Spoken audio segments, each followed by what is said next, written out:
लोक जनशक्ति पार्टी के राज्य महासचिव आशिक हुसैन गनई ने आज मीडिया को संबोधित किया, आगामी नगरपालिका समिति चुनावों पर चर्चा की और एलपीजी भाजपा गठबंधन से संबंधित राजनीतिक विकास पर प्रकाश डाला। गनई ने एमसी चुनावों के महत्व पर जोर देते हुए कहा कि स्थानीय निकाय जमीनी स्तर पर शासन में महत्वपूर्ण भूमिका निभाते हैं। उन्होंने मतदाताओं से लोकतांत्रिक प्रक्रिया में सक्रिय रूप से भाग लेने और विकास और लोक कल्याण के लिए प्रतिबद्ध उम्मीदवारों को चुनने का आग्रह किया। उन्होंने कहा कि हमारे कस्बों शहरों का भविष्य इन चुनावों पर ही निर्भर करता है। हमें सक्षम तरीके से काम करना है और अपना पार्टी चुनी है। वहीं अन्य जानकारियां भी उन्होंने दी। वहीं उन्होंने कहा कि जो नागरिक मुद्दों को प्रभावी ढंग से संबोधित कर सके, ऐसा ही हमें ईमानदार प्रतिनिधि चुनना है। राजनीतिक परिदृश्य के बारे में बोलते हुए गनई ने एलपीजी बीजेपी गठबंधन के आसपास बढ़ती चर्चाओं को भी स्वीकार किया। उन्होंने इस बात पर जोर दिया कि दोनों पार्टियां प्रगति और सुशासन के लिए एक समान दृष्टिकोण साझा करती है। शुक्रिया जो कि आज हमारे इस ऑफिस में एक मीटिंग हुई है, जो हमारे इसमें सीनियर लीडर्स भी थे, हमारे कार्यकर्ता भी थे। एक्चुअली ये मीटिंग जो थी, ये हमारे पार्टी के जो आने वाले जो इलेक्शन पंचायत के और म्युनिसिपल काउंसिल के इलेक्शन है, उसके बारे में हमें बात करनी थी। आज हमने अपने पार्टी वर्करों से बात की है।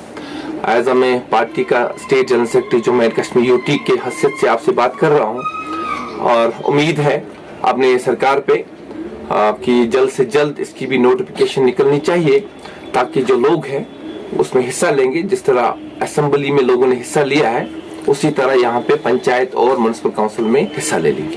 ये Bharatiya Janata party central government हमारे अलायंस पार्टनर है और हमारे जो कैबिनेट मिनिस्टर है जो सेंटर में है, हमारे होनहार लीडर चिराग पासवान जी।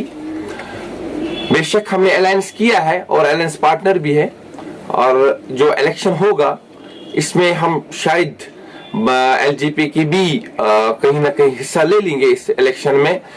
पिछले टाइम पे जो एलजेपी ने जो हमारे कैंडिडेट्स नहीं उठे जम्मू एंड कश्मीर में, उसका रीजन ये है कि हमें जो ऊपर से मीटिंग हुई दिल्ली की ओर से, कि उसमें हमने पूरी बहुमत के साथ भारतीय जनता पार्टी के कैंडिडेट्स जो है जम्मू में उनको समर्थन दिया है और उनने बहुत भारी अक्सरियत से अपनी जीत हासिल कर ली है।